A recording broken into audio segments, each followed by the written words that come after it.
Hello friends and welcome to my YouTube channel Sinan academy. आज मैं एक नई वीडियो लेक्चर सीरीज शुरू करने जा रहा हूं और ये वीडियो लेक्चर सीरीज होगी फंडामेंटल्स ऑफ इलेक्ट्रिकल इंजीनियरिंग के ऊपर।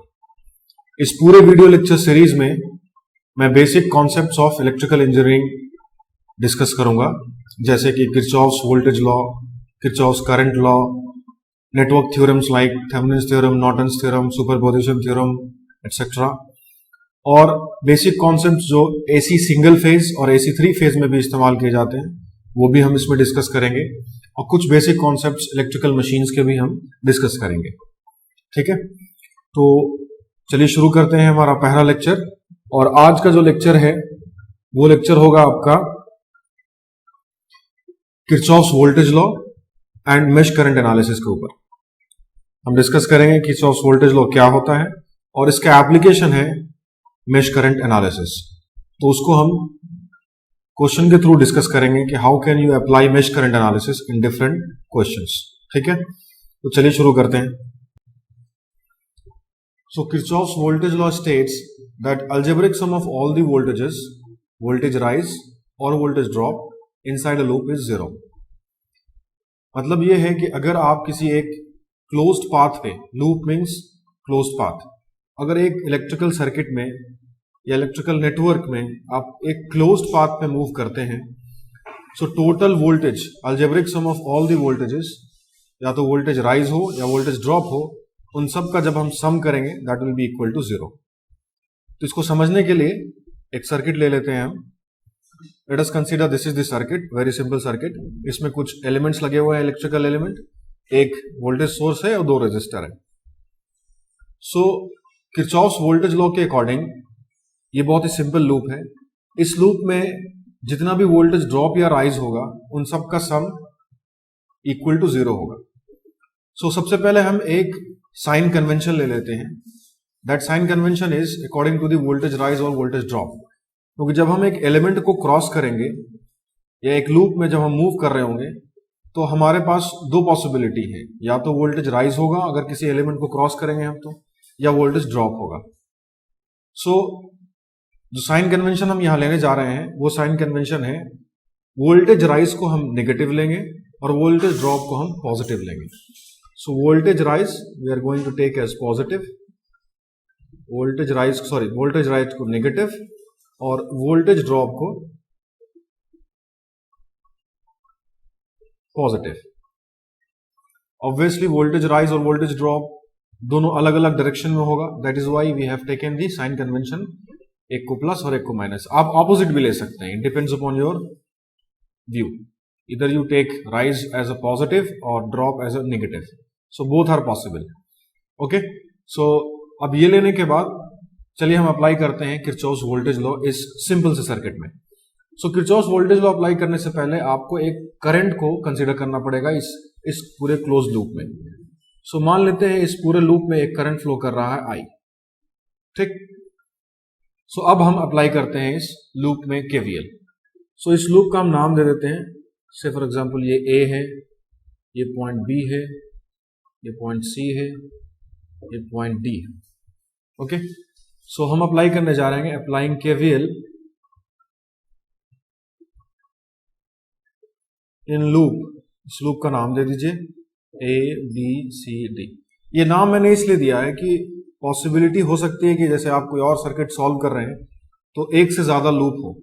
सो आप किस लूप में केवीएल अप्लाई कर रहे हैं इसको समझने के लिए आपको लिखना होगा लूप का नाम। ठीक है, चलिए तो एबीसीडी लूप में हम ABCD A, this is what the close loop, A से चले और फिर ए पे वापस आ गए। सो चलिए अप्लाई करते हैं केवीएल इस लूप में। सो सबसे पहले हम ए से शुरू करते हैं। जब ए से आप जा रहे होंगे बी की तरफ तो एक वोल्टेज सोर्स आएगा और वोल्टेज सोर्स का डायरेक्शन आपको गिवन है, प्लस एंड माइनस। प्लस का मतलब higher voltage side and terminal, and minus का मतलब लोअर वोल्टेज टर्मिनल।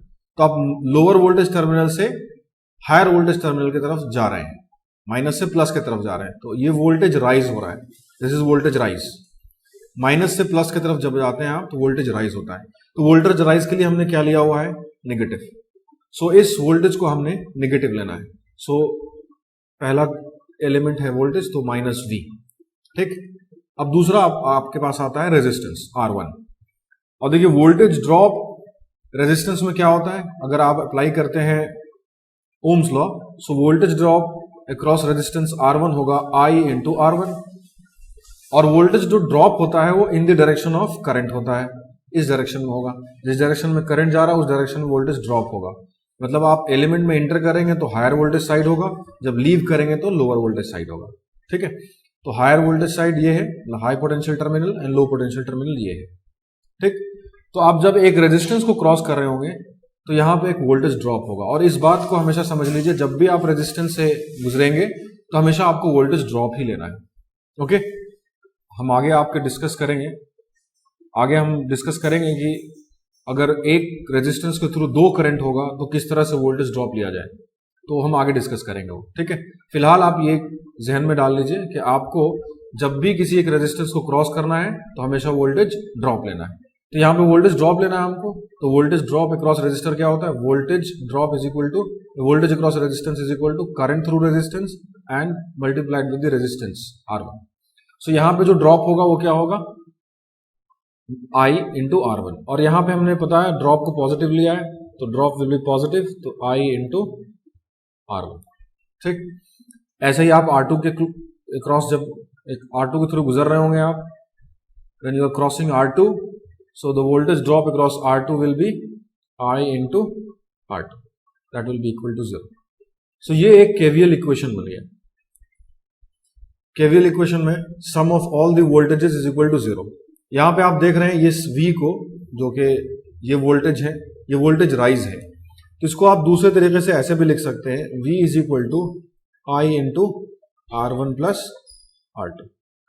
ओके, यहां से एक चीज क्लियर हो गई कि जो वोल्टेज ड्रॉप है वो सम ऑफ वोल्टेज ड्रॉप और is equal to sum of voltage rise होगा। यहां पे एक ही वोल्टेज राइज है, लेकिन केवीएल को आप दूसरे तरीके से आप ऐसे भी बोल सकते हैं कि sum of all voltage rise is equal to sum of all voltage drop. तो एक क्लोज लूप में वोल्टेज राइज और वोल्टेज ड्रॉप बराबर होता है, sum of voltage drop and sum of voltage rise बराबर होता है। ठीक है, तो ये हो गया केवीएल। अब हम इस केवीएल का एप्लीकेशन पढ़ेंगे। केवीएल का एप्लीकेशन क्या है, मेश करंट एनालिसिस। सो एक एग्जांपल लेते हैं, उसके थ्रू करते हैं।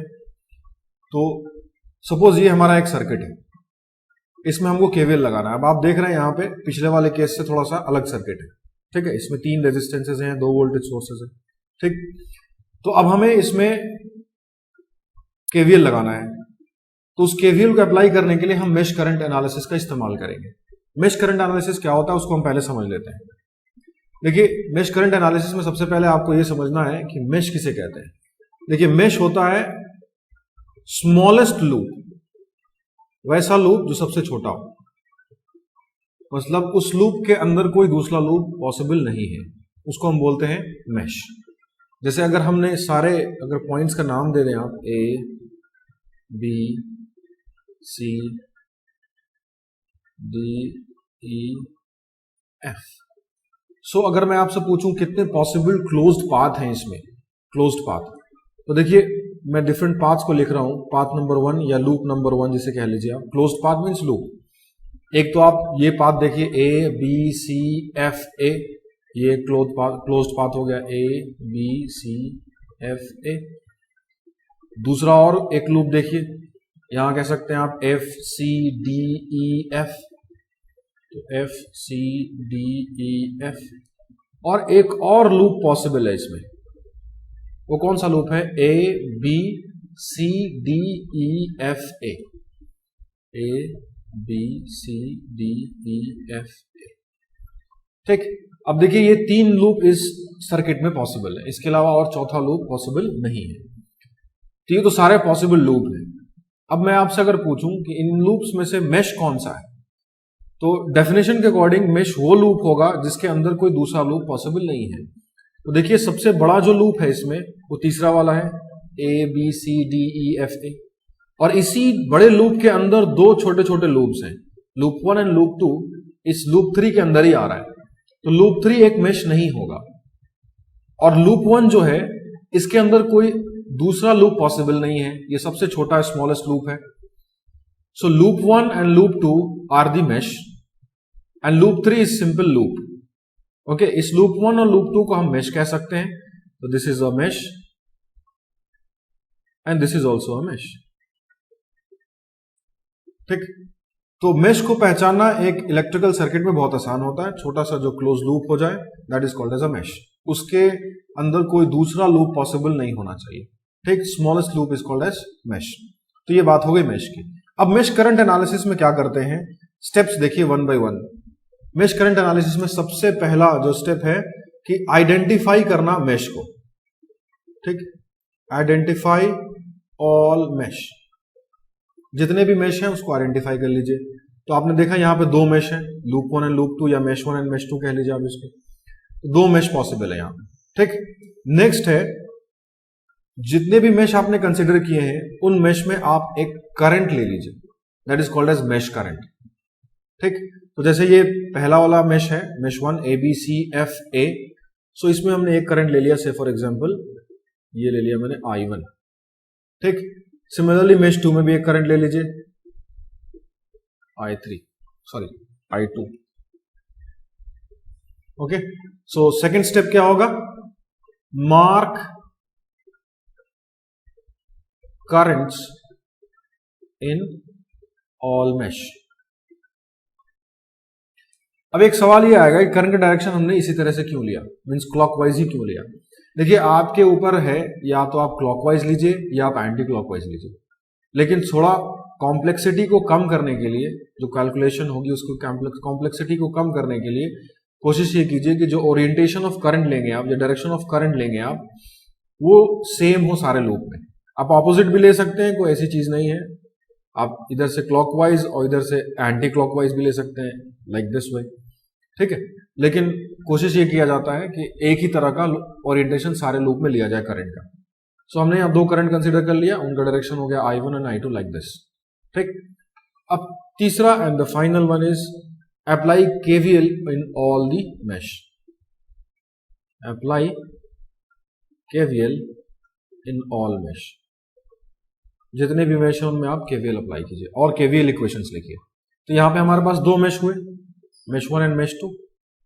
अब चूंकि यहां पर आपने I1 and I2 loop currents दे दिए हैं या मेश करंट्स दे दिए हैं, तो यहां पे आपको जरूरी नहीं है कि मेश को लिखना ABCFA लिखने की जरूरत नहीं है।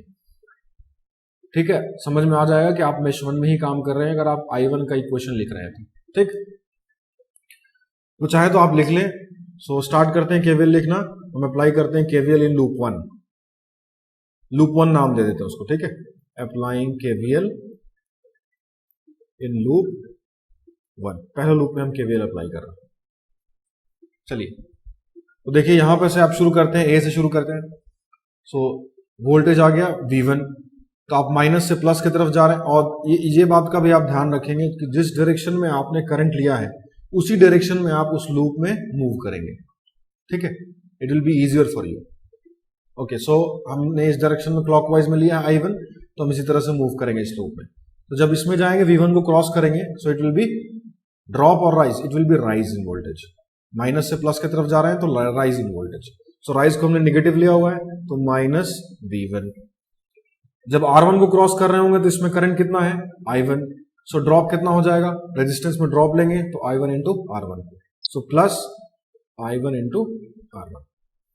अब देखिए नेक्स्ट केस, ये जो रेजिस्टेंस है R2, ये दो मेश के बीच में कॉमन है। सो इसमें दो करंट जा रहा है, एक इस डायरेक्शन में I2 और एक इस डायरेक्शन में इस डायरेक्शन में I1, इस डायरेक्शन में I2। तो देखिए ये आपका रेजिस्टर है, एक इधर से करंट आ रहा I1 और एक इधर से ये वाला करंट जा रहा I2। ठीक, ये है R2 रेजिस्टेंस। तो देखिए इस केस में आप क्या करेंगे, आपको वोल्टेज ड्रॉप लेना है रेजिस्टेंस के क्रॉस। तो आप जिस भी मेश में या जिस लूप में आप मूव कर रहे हैं, कंसीडर कर लीजिए जो फाइनल करंट है या नेट करंट है उसी डायरेक्शन में है। मींस जो फाइनल करंट होगा वो इस डायरेक्शन में, अगर आप लूप 1 में मूव कर रहे हैं। सो ये करंट अगर इस डायरेक्शन में होगा तो नेट करंट हो जाएगा I1 माइनस I2। और अगर आप लूप 2 में मूव कर रहे होंगे तो कंसीडर कर लेंगे फाइनल करंट इस डायरेक्शन में है, सो नेट करंट हो जाएगा I2 माइनस I1। सो लूप 1 में मूव करेंगे तो you will write I1 minus I2, और जब लूप 2 में मूव कर रहे होंगे तो you will write I2 minus I1। ठीक है, सो अभी हम लूप 1 में मूव कर रहे हैं, so current will be I1 minus I2। So current पता चल गया रेजिस्टेंस के थ्रू, और जब इसको रेजिस्टेंस से मल्टीप्लाई कर देंगे तो वो वोल्टेज ड्रॉप आ जाएगा रेजिस्टेंस के। ऑब्वियसली ये हम ड्रॉप लेंगे तो यहां पे हम लिखेंगे plus, so plus I1 minus I2 into R2, okay, and that will be equal to 0। ठीक है, तो ये हमने लूप 1 में केवीएल अप्लाई कर लिया।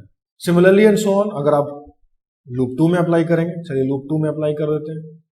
लूप 2 में हम केवीएल अप्लाई करते हैं, तो जहां से भी आप शुरू करना चाहें कर सकते हैं, चाहे आप F से शुरू करें चाहे D से शुरू करें। तो let us start from D, कि पहले वोल्टेज सोर्स आ जाए।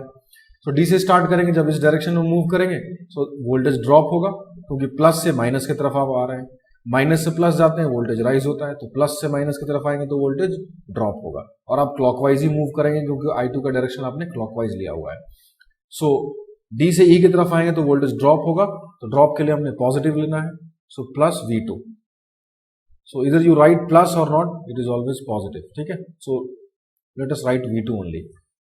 सो ये V2 हो गया ड्रॉप वोल्टेज। अब आगे बढ़े, इस लूप में आए दोबारा तो R2 आ गया अगेन। सो अब आप लूप 2 में मूव कर रहे हैं, तो लूप 2 में मूव करेंगे तो R2 के थ्रू करंट क्या हो जाएगा, I2 minus I1 into R2। Okay, अब आप R3 में जब जाएंगे तो देखिए R3 में सिर्फ करंट I2 जा रहा होगा। ठीक, R3 is not common between loop 1 and loop 2। R3 सिर्फ लूप 2 का पार्ट है, तो इसमें सिर्फ करंट I2 जाएगा। सो ड्रॉप हो जाएगा इसके थ्रू, लिखेंगे I2 into R3 is equal to 0। So this is equation number 1 and this is equation number 2। So these are the two loop equations. So mesh current analysis में ये important है कि आप सबसे पहले जो सबसे इंपॉर्टेंट पार्ट है वो मेश कितने हैं उसमें आइडेंटिफाई कर लीजिए। ठीक, मेश आइडेंटिफाई करने के बाद जो करंट्स हैं, मेश करंट्स, इनको हम मेश करंट्स बोलते हैं। I1 I2 are called as mesh currents. So mesh current को आप मार्क कर लीजिए, उसके बाद आप डिफरेंट मेश में आप केवीएल अप्लाई कर दीजिए। ठीक, तो आपने देखा किस तरीके से हम लोगों ने केवीएल अप्लाई किया। सो दो इक्वेशन मिल गए आपको, और दो इक्वेशन में सिर्फ I1 I2 अननोन होगा, बाकी सारी वैल्यूज गिवन होंगे। तो इन दो इक्वेशन को आप सॉल्व करके आप I1 और I2 की वैल्यू निकाल सकते हैं। ठीक है, सो ये केवीएल का एक एप्लीकेशन है मेश करंट एनालिसिस। तो चलिए कुछ क्वेश्चन कर लेते हैं ताकि हमारा मेश करंट एनालिसिस क्लियर हो जाए। सो स्टार्ट करते हैं। सबसे पहला क्वेश्चन ये है, इसमें कहा जा रहा है calculate the current through 12 ohm resistor. 12 ohm resistor के थ्रू करंट निकालना है आपको। अब आपने क्वेश्चन देख लिया, अब आप सिंपल जो आपका कॉन्सेप्ट है उस पर आ जाइए। कॉन्सेप्ट क्या कहता है कि मेश करंट एनालिसिस जब आप कर रहे हैं तो सबसे पहले जितने मेश हैं उनको आइडेंटिफाई कर लीजिए। तो मेश आइडेंटिफाई करना मैंने आपको बोला कि बहुत आसान है, यहाँ पे भी आपको दिख रहा होगा सिर्फ दो ही मेश है। सो मेश आपने आइडेंटिफाई कर लिया, दो मेश है। अब मेश में जो करंट होंगे उनको आप मार्क कर लीजिए। सो हम करंट को मार्क करने जा रहे हैं। Late us consider this is current I1 इस डायरेक्शन में, और इस डायरेक्शन में करंट ले लेते हैं हम I2। ठीक, ये दो करंट ले लिया हमने, दो ही मेश है, दो करंट ले लेंगे।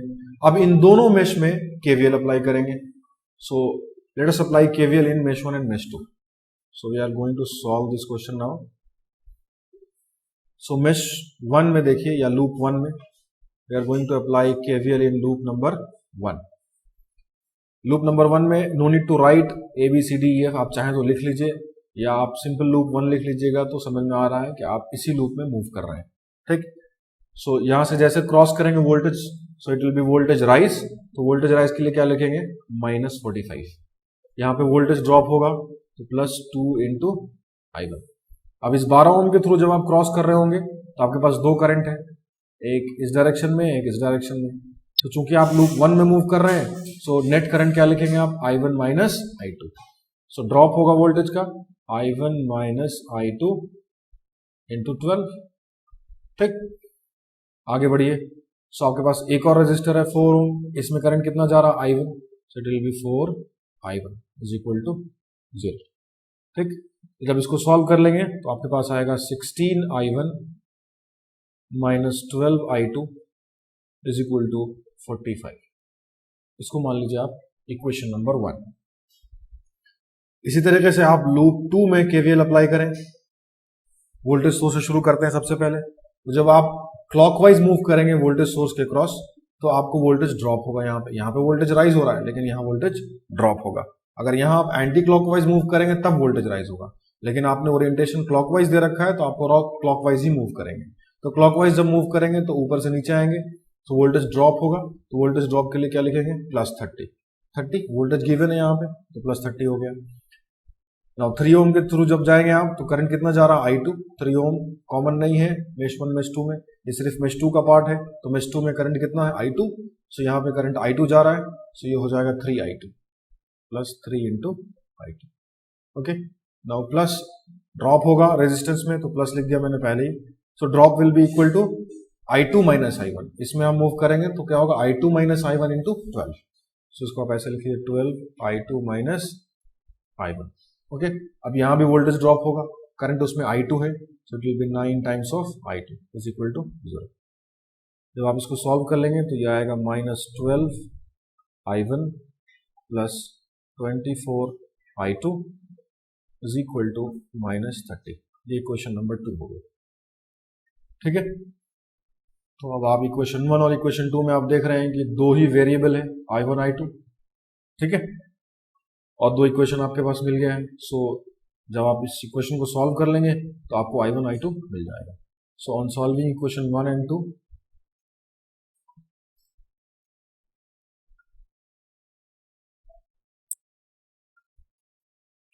I1 की वैल्यू आपको मिल जाएगी 3 एम्पियर और I2 की वैल्यू मिल जाएगी आपको 0.25 एम्पियर। ये आप कैलकुलेटर से भी सॉल्व कर सकते हैं, it's very easy. Linear equation in 2 variable है ये। अब देखिए हमारे पास I1 I2 निकल गया है, लेकिन हमारा काम खत्म नहीं हुआ है। क्यों, क्वेश्चन में हमारा पूछा जा रहा है करंट थ्रू 12 ओम रेजिस्टर। इस 12 ओम रेजिस्टर के थ्रू करंट कितना जाएगा। तो देखिए 12 ओम यहाँ पे आपका रेजिस्टर है और इसके थ्रू दो करंट जा रहा है। एक करंट ये है I1 जिसकी वैल्यू है 3 एम्पियर और ये करंट आ गया I2 जिसकी वैल्यू है आपकी 0.25 एम्पियर। तो कौन सा लार्जर करंट है, current I1 is larger than I2। सो जो नेट करंट होगा वो लार्जर वाले डायरेक्शन में होगा। ठीक, सो नेट करंट कंसीडर कर लीजिए I है। So current through 12 ohm resistor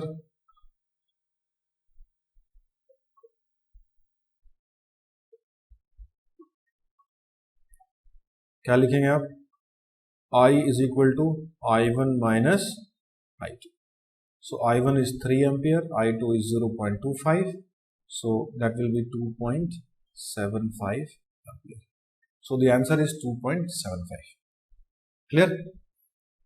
चलिए अब और क्वेश्चन कर लेते हैं ताकि इस चीज को, इस कॉन्सेप्ट को हम क्लियर कर सके अच्छे से। चलिए नेक्स्ट क्वेश्चन देखिए आपका, calculate power consumed by 4 ohm resistor. अब यहां पे भी दो ही मेश है आप देख रहे होंगे, लेकिन 4 ओम के थ्रू करंट या वोल्टेज नहीं निकालना है, यहां पे निकालना है 4 ओम के द्वारा कंज्यूम किया गया power consumed by 4 ohm resistor. Obviously power अगर आप किसी रेजिस्टर में निकालेंगे तो क्या होगा, I² × R। तो फाइनली आपको करंट ही निकालना है, तो 4 ओम के थ्रू हमको करंट निकालना है। सो चलिए अप्लाई कर लीजिए। दो मेश हैं, सबसे पहले मेश में जो करंट्स हैं उनको आप मार्क कर दीजिए, इसको आप I1 कह दीजिए, इसको आप I2। ठीक है, सो I1 I2 क्या क्या हो जाएंगे, सॉरी KVL अप्लाई करेंगे जब लूप 1 लूप 2 में तो क्या हो जाएगा, लूप 1 में हम KVL अप्लाई करने जा रहे हैं। सो यहां से आप गुजरेंगे तो राइज इन वोल्टेज होगा, दैट विल बी -8 प्लस यहां ड्रॉप होगा वोल्टेज, सो 2 × I1। अगेन इस रेजिस्टेंस के थ्रू तीसरा एलिमेंट क्या है, इसका रेजिस्टेंस ही है। सो इस पे जाएंगे जब आप, तो चूंकि आप मेश 1 में मूव कर रहे हैं तो I1 - I2 लेंगे। So 4 × I1 - I2 is equal to 0। ठीक है, so it will be equal to 6I1 - 4I2 is equal to 8। ये क्वेश्चन नंबर 1 हो जाएगी आपकी। ठीक, सिमिलरली अगर लूप 2 में आप अप्लाई करें, लूप 2 में हम KVL अप्लाई कर रहे हैं तो इसी वोल्टेज के थ्रू शुरू कर लीजिए आप। तो यहाँ ड्रॉप होगा, तो ड्रॉप मतलब पॉजिटिव 6। अगेन यहाँ भी वोल्टेज ड्रॉप होगा, I2 - I1 लेंगे क्योंकि हम दूसरे वाले मेश में मूव कर रहे हैं, I2 - I1। Into 4 plus again voltage drop होगा 1 ओम रेजिस्टर के थ्रू करंट कितना जा रहा है I2, so 1 into I2 equals to 0। So ये हो जाएगा आपका -4I1 plus 5I2 is equal to -6। So equation 1 और 2 को सॉल्व कर लीजिए। On solving equation 1 and equation 2, equation 1 और 2 को आपने सॉल्व किया। सो I1 और I2 की वैल्यू आई, I1 is equal to 1.143 ampere और I2 की वैल्यू आ गई -0.286 एम्पियर। ओके, सो माइनस देख के आप कंफ्यूज मत होइएगा। माइनस का मतलब सिर्फ यही है कि जो आपने डायरेक्शन ऑफ करंट लिया है वो एक्चुअल नहीं है, एक्चुअल में डायरेक्शन ऑफ करंट इसके ऑपोजिट है। That's the only meaning. मतलब आपने लिया I2 क्लॉकवाइज, I2 नेगेटिव आ गया, इसका मतलब एक्चुअल में I2 एंटी क्लॉकवाइज डायरेक्शन में। That's the only thing. ठीक है, तो हमारा काम क्या है, 4 ओम के थ्रू पावर निकालना या 4 ओम पावर कंज्यूम बाय 4 ओम। तो उसके लिए हमको करंट चाहिए 4 ओम के थ्रू। सो आपने ये 4 ओम रेजिस्टर ले लिया, यहां से देखिए करंट I1 जा रहा है इधर और इधर I2 जा रहा है। So let us consider the final current I1 is larger, so from here you can see I1 is larger than I2, so final current मान लेते हैं हम I1 की तरफ, ये I है। so current I through 4 ohm resistor क्या हो जाएगा, यहाँ लिख लेते हैं आप I through 4 ohm resistor I1 minus I2। ठीक, so I1 है 1.143 और I2 है -0.286। सिंपल आप वैल्यू रखते जाइए। सो ये जब ये ऐड हो जाएगा माइनस माइनस प्लस हो जाएगा, सो ये हो जाएगा 1.429 एम्पियर। ठीक है, सो पावर निकालना है आपको। So power will be equal to current का स्क्वायर इनटू रेजिस्टेंस। ठीक, सो करंट कितना है 1.429, इसका स्क्वायर कर लीजिए और रेजिस्टेंस कितना है 4 ohm. So 4 and that will be equal to 8.168 watt. ठीक है, सो इसकी पावर कितनी आ गई 8.168 वाट। ओके, चलिए तो हमने power consume by 4 ohm resistor निकाल लिया। ऐसे ही सारे रेजिस्टर्स कितने पावर कंज्यूम करेंगे वो भी आप निकाल सकते हैं। सबके थ्रू आप करंट निकाल लीजिए। 4 ओम के थ्रू तो करंट आ गया 1.429, तो 2 ओम के थ्रू कितना करंट होगा I1 होगा and that will be equal to 1.143 और 1 ओम के थ्रू कितना होगा I2, that will be equal to 0.286। Direction अलग होगा बट चूंकि आप पावर कंज्यूम निकाल रहे हैं तो पावर कंज्यूम में सिर्फ मैग्नीट्यूड चाहिए, डायरेक्शन इज नॉट इंपॉर्टेंट। ठीक है, so it is only 0.286 I2 के थ्रू। चलिए, तो ये आपका एक पावर कंजम्पशन के ऊपर क्वेश्चन हो गया। अब देखिए मेश करंट एनालिसिस जब आप कर रहे होंगे तो दो पॉसिबिलिटी आपको देखनी है। दो पॉसिबिलिटी हो सकती है जहां पे आपको मेश करंट एनालिसिस लगाने में थोड़ी परेशानी होगी। एक पॉसिबिलिटी तो ये है कि किसी भी मेश में अगर कोई एक करंट सोर्स आ गया, अभी तक हमने देखा वोल्टेज सोर्स है, अगर किसी मेश में करंट सोर्स आ गया तो क्या करेंगे। तो पहला तो ये है कि मेश करंट एनालिसिस कैसे करेंगे जब हमारे पास किसी एक लूप में, इंडिविजुअल लूप में या मेश में करंट सोर्स आ जाए। दूसरी पॉसिबिलिटी ये है कि किसी दो मेश में एक कॉमन करंट सोर्स आ जाए, मतलब जहां ये 4 ओम रजिस्टर है, ये कॉमन है मेश 1 और मेश 2 में, इस 4 ओम वाले ब्रांच में एक करंट सोर्स भी आ जाए, तो जो कि ब्रांच मेश 1 और मेश 2 में कॉमन हो जाएगा। तो ये दो अलग अलग केस को हम 1 बाय 1 डील करेंगे। ठीक है, और ये देखेंगे आप कि ये इस वाले जो प्रॉब्लम हम डील कर रहे थे जहां पे कोई भी करंट सोर्स नहीं था, इससे आसान है उन वाले प्रॉब्लम्स को डील करना जिसमें के करंट सोर्स हो आपके किसी मेश में। तो सबसे पहला हम डील कर लेते हैं किसी भी एक इंडिविजुअल मेश में करंट सोर्स हो, कॉमन करंट सोर्स नहीं हो। तो एक एग्जांपल ले लेते हैं, जैसे ये वाला एग्जांपल। तो इसमें आपने देखा दो मेश है, दो मेश में जो मेश 2 है सिर्फ उसमें करंट सोर्स है, मेश 1 में करंट सोर्स नहीं है। ठीक, तो आपको कुछ करना नहीं है इसमें, सिमिलरली जैसे पहले करते हुए आ रहा है वैसे ही करेंगे। दो मेश है, दोनों मेश में हमने करंट का ओरिएंटेशन ले लेना। सबसे पहले ये I1 हो गया और यहाँ I2 हो गया। ठीक, तो केवीएल अप्लाई कर दीजिए लूप 1 में। ठीक, अब देखिए इसमें यह ध्यान रखना आपको कि जिस मेश में करंट होगा, करंट सोर्स होगा, उस मेश में केवीएल अप्लाई नहीं करना है। केवीएल अप्लाई उस मेश में करना है जिसमें करंट सोर्स नहीं है। क्योंकि मेश 2 में आप करंट केवीएल अप्लाई ही नहीं कर सकते, इसके क्रॉस वोल्टेज ड्रॉप आपको पता ही नहीं है, that is why you can not apply KVL in loop 2 और मेश 2। तो इसीलिए हम सिर्फ उस मेश में अप्लाई करेंगे जिसमें करंट सोर्स नहीं है।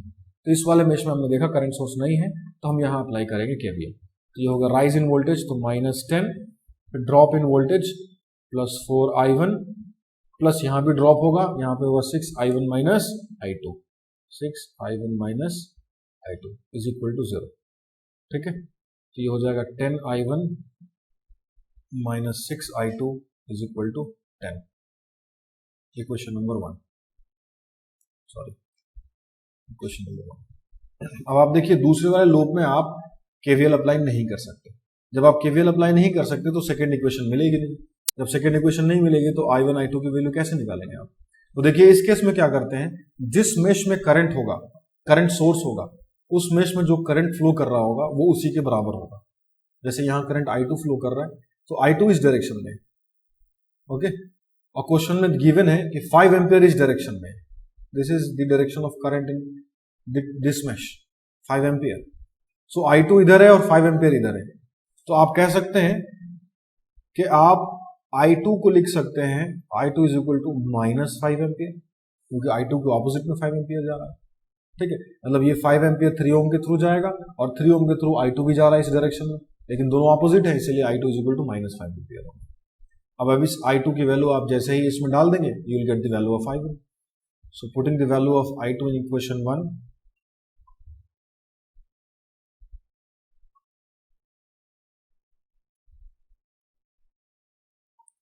क्या मिला आपको, 10 into i1 minus 6 of -5, i2 की वैल्यू -5 इज इक्वल टू 10। सो इसकी वैल्यू कितनी, यहां से आप i1 कैलकुलेट कर सकते हैं। सो i1 की वैल्यू यहां से क्या मिलेगी आपको, i1 is equal to -2 ampere. यहां से आपने निकालिएगा i1, तो that will be equal to -2 ampere. So i2 आ गया -5 एम्पियर और i1 आ गया -2 एम्पियर। तो यहां से आपको करंट निकालना 6 ओम रेजिस्टर के थ्रू, तो सेम कॉन्सेप्ट लगाइए, i1 minus i2 current through 6 ohm resistor.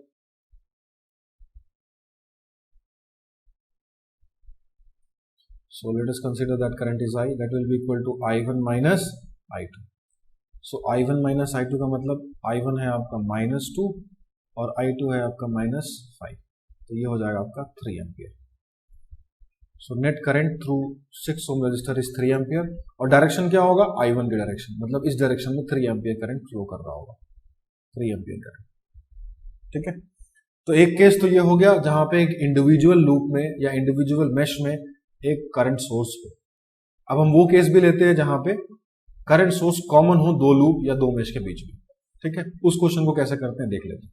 चलिए, तो ये क्वेश्चन है जिसमें करंट सोर्स जो है वो 2 मेश में कॉमन है। तो आप यहां देख रहे हैं ये 2 एम्पियर करंट सोर्स जो कि मेश 1 और मेश 2 में कॉमन है। तो इस क्वेश्चन को कैसे करते हैं वो देख लेते हैं। तो अगर हम केवीएल लगाएंगे मेश 1 में या मेश 2 में, सो इन दोनों मेश में ये करंट सोर्स आएगा बीच में। So we can not apply KVL in either mesh 1 और in mesh 2। Why? Because current source is coming in between the equations. तो यहां का वोल्टेज हमें पता नहीं है, so we can not apply KVL.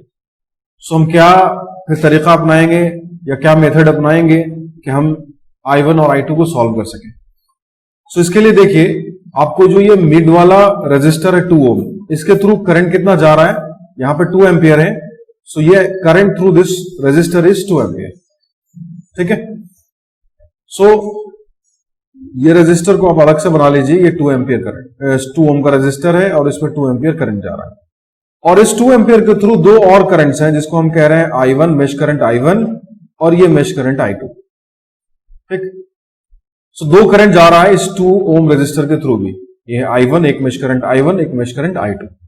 So final current जो 2 ओम resistor के थ्रू है वो 2 एम्पियर है और वो I2 के डायरेक्शन में है। तो हम कह सकते हैं कि I2 minus I1 is equal to 2 ampere. So we write I2 minus I1 is equal to 2। So ये इक्वेशन नंबर 1 हो गई हमारे, I2 I1 में एक इक्वेशन मिल गई हमको।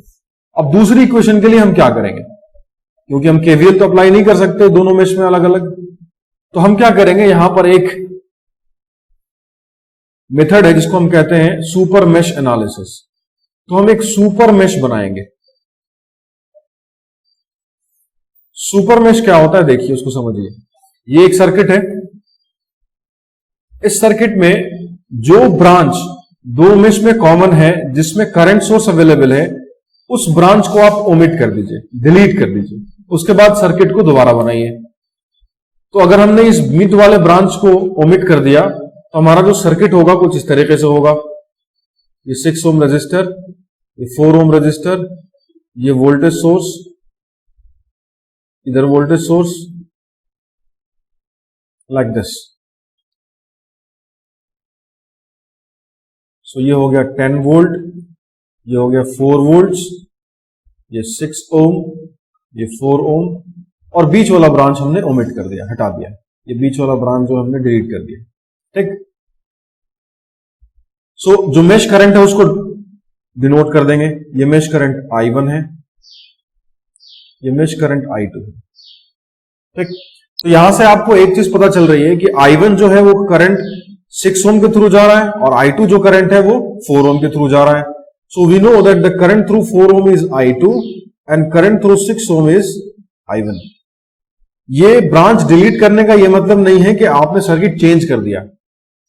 डिलीट करने का मतलब है सिर्फ ये एनालिसिस पर्पस के लिए हम ऐसा कर रहे हैं। एक्चुअली यहां पे ब्रांच कनेक्टेड है, लेकिन हम जो मेश लेंगे वो इन दोनों मेश को छोड़ के एक तीसरा लूप या बिगर लूप लेंगे, ये वाला। इसलिए हमने उस ब्रांच को ओमिट कर दिया है। That is the only reason we have omitted the branch, ताकि कंफ्यूजन क्रिएट ना हो। तो जब इस वाले ब्रांच में या इस वाले लूप में हम इस वाले ब्रांच को ओमिट करके ये वाला लूप लेंगे, तो this loop is called as, या this mesh is called as super mesh. इसी को बोलते हैं हम सुपर मेश, ठीक है। अब इस सुपर मेश में हम केवीएल लगाते हैं। So if you apply KVL in this super mesh, the equation will be like this: rise in voltage -10 plus drop in voltage 6I1 plus drop in voltage 4I2 plus drop in voltage 4 is equal to 0। Okay, so this will be equal to 4I2 plus 6I1 is equal to 6. That will be equation number 2. So दो equation I1 I2 में आ गया हमारा। अब हम ये दो equation को solve कर लेंगे तो we can get the value of I1 and I2. So we can just solve these two.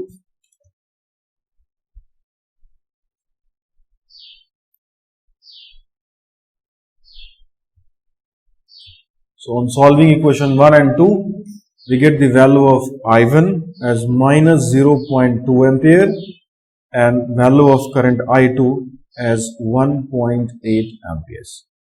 ठीक है।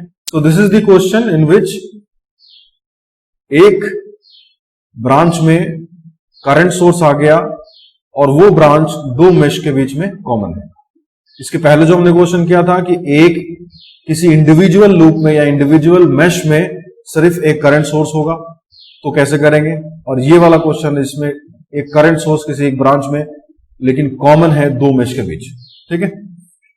चलिए तो एक और क्वेश्चन कर लेते हैं बेस्ड ऑन डिपेंडेंट सोर्स। अगर किसी एक सर्किट में डिपेंडेंट सोर्स लगा हो तो उसमें हम कैसे मेश करंट एनालिसिस करेंगे, ठीक है। तो चलिए देख लेते हैं अगला क्वेश्चन। तो ये है अगला क्वेश्चन जिसमें एक डिपेंडेंट सोर्स लगा हुआ है, और ये डिपेंडेंट सोर्स जो है ये वोल्टेज डिपेंडेंट सोर्स है, means voltage controlled voltage source है। ये मींस ये जो वोल्टेज सोर्स है इसका वोल्टेज या इसकी वैल्यू, इसका मैग्नीट्यूड इस वोल्टेज पे डिपेंडेंट है, V0 पे, ठीक।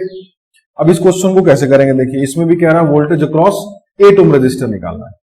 सो कुछ नहीं, जैसे हम लोग पहले करते आ रहे थे वैसे ही करेंगे। Just we know there are two mesh, so उन दोनों मेश में आप करंट ले लीजिए। ये करंट है आपका I1 और ये करंट है आपका I2, ठीक है। तो अप्लाई कर देते हैं केवीएल लूप 1 लूप 2 में। सो लूप 1 में जब अप्लाई करेंगे so it will be rise in voltage, पहले 12 वोल्ट राइज होगा क्योंकि माइनस से प्लस की तरफ जा रहे हैं। सो -12, और यहाँ ड्रॉप होगा। इस V0 को अभी फिलहाल के लिए आप भूल जाइए, do not consider V0 right now. अभी आप देखिए इस 3 ओम के थ्रू करंट I1 जा रहा है, तो ड्रॉप कितना होगा, I1 इंटू 3 या 3I1 प्लस 3I1। 8 ओम के थ्रू ऑब्वियसली हम लूप 1 में मूव कर रहे हैं, तो I1 minus I2 into 8 is equal to 0, ठीक है। सो यहां से इक्वेशन मिली आपको 11i1 minus 8i2 is equal to 12। ये पहला इक्वेशन हो गया आपका, ठीक है। Similarly and so on apply कीजिए KVL in second loop. Loop 2 में हमने केवीएल अप्लाई करना है। सो लूप 2 में वोल्टेज सोर्स से शुरू करते हैं, drop in voltage, so we write it plus 2v0 plus यहां भी ड्रॉप होगा 8i2 minus i1, okay, plus 6i2 is equal to 0। So ये हो जाएगा यहां से minus 8i1 plus 14i2 plus 2v0 is equal to 0। This is equation number 2। तो आप देख रहे हैं आपके पास दो इक्वेशन आ गई है, लेकिन यहां पे प्रॉब्लम ये है we have 3 variables i1, i2 and v0। तो 3 वेरिएबल है और 2 इक्वेशन है, so we can not solve it. So कुछ ऐसा करना होगा कि या तो एक वेरिएबल की वैल्यू डालिए आप, या फिर एक और इक्वेशन लिखिए। सो इसके लिए हम क्या करेंगे, वापस से हम इस सर्किट पे जाएंगे और v0 को इन टर्म्स ऑफ i1 या i2 लिखेंगे। सो यहां से आप देख सकते हैं v0 is the voltage across 3 ohm resistor. ये 3 ओम रेजिस्टर है, ठीक है। इसके थ्रू जो करंट है वो i1 जा रहा है। सो इसके क्रॉस वोल्टेज ड्रॉप इस डायरेक्शन में होगा। सो let us consider this voltage is VR। So VR की वैल्यू क्या होगी 3i1। और इस VR को देखिए और इस V0 को देखिए, दोनों का डायरेक्शन सेम है और दोनों 3 ओम रेजिस्टर के क्रॉस वोल्टेज ड्रॉप है। सो हम कह सकते हैं VR और V0 इक्वल है, means V0 is equal to 3 times of i1। So we say this V0 is equal to 3 times of i1। अब इस V0 की वैल्यू हम यहां पे इक्वेशन नंबर 2 में रख देंगे। तो जैसे इक्वेशन नंबर 2 में रखेंगे क्या हो जाएगा, minus 8i1 plus 14i2 plus 2 into 3i1 is equal to 0। So एक इक्वेशन मिलेगी आपको modified equation 2 which is minus, अब ये हो जाएगा 6, 3 2 6, सो माइनस 8i1 और plus 6i1 is minus 2i1 plus 14i2 is equal to 0। Okay, so this is modified equation. So let it be equation number 3. Now in equation 1 and equation 3 we have only 2 variables. तो अब हम इन दोनों equation को solve कर सकते हैं। तो directly आप लिख लीजिए ऑन सॉल्विंग इक्वेशन 1 and 3।